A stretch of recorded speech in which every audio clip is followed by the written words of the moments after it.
Hi అండి, నేను మీ Lakshmi village ఫుడ్స్కి స్వాగతం. నేను ఈరోజు పెరుగు ఆవడ చేసుకున్నానండి. ఎలా చేసుకున్నానో మీకు వీడియోలోకి తీసుకెళ్ళి చూపిస్తాను. చాలా అంటే చాలా బాగుంటుందండి. పొద్దున్నే ఉదయాన్న టిఫిన్కే చేసుకోవచ్చు, నైట్ పూట కూడా చేసుకోవచ్చండి. ఎప్పటికైనా బాగుంటుంది. అసలు పెరుగులోంచి ఇలాగ ఒక్క ఆవడ ఇలా తీసుకొని తింటే చాలా బాగుంటుంది కదండి. ఈ కమ్మని పెరుగు ఆవడ ఎలా చేసుకోవాలో నేను మీకు వీడియోలో తీసుకెళ్ళి చూపించేస్తాను. నేను ఎలా చేసుకున్నానో అలాగే మీకు కూడా చేసి చూపించేస్తాను అనమాట. వెళ్ళిపోదామా, వచ్చేసేయండి వీడియోలోకి. చాలా అంటే చాలా బాగుంటుందండి. టిఫిన్కి భలే ఉంటుంది అనమాట. పిల్లలు పెద్దవాళ్ళు కూడా ఇష్టపడేలా తింటారు. అంత బాగుంటుంది. సరేనా, వెళ్ళిపోదాం. వీడియోలోకి ఎలా చేసుకోవాలో చూసేద్దాం. నచ్చితే మీరు చేసుకుందరు కానీ వచ్చేసేయండి, వెళ్ళిపోదాం. కొద్దిగా నూనె వేసుకుంటే సరిపోతుంది. పోపు మట్టుకి ఆయిల్ ఎడిక్కింది. శనగపప్పు, మినపప్పు, ఆవాలు, జీలకర్ర,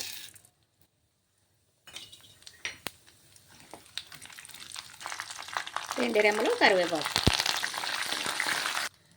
2 ఎండుమిరప,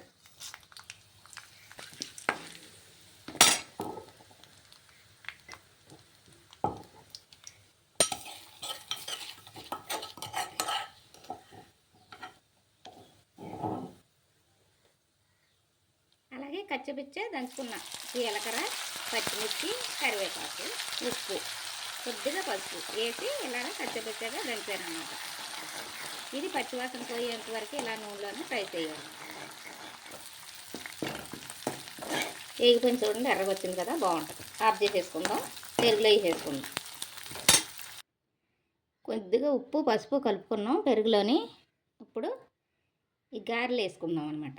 ఎర్రని గారెలు ఎన్ని పడితే అన్నీ వేసేసుకోవచ్చు. మొత్తం మాకైతే అన్నీ పెట్టేసినాయి. అంటే పేరుస్తుంది కదా, బాగా గారి పేరుస్తుంది. సాయంత్రం తింటే 3ంటికి 4ంటికి బాగుంటుంది. ఇప్పుడు వేసుకుంటే నైట్ వేసుకుంటే ఉదయాన్నే టిఫిన్ కింద కూడా బాగుంటుంది అనమాట. దేంట్లోనూ ఇప్పుడు మనం పోపు వేసుకున్నాం కదా, ఆ పోపు వేసేసుకుందాం. చాలా బాగుంటుంది ఇలా అయితే. చాలామంది చాలా రకాలుగా చేస్తారండి. ఎవరికి వచ్చినట్టు వాళ్ళు చేస్తారు కదా, ఇలా కూడా చేసి చూడండి. అంతే అండి, అయిపోయింది. చాలా అంటే చాలా బాగుంటుందండి ఇది.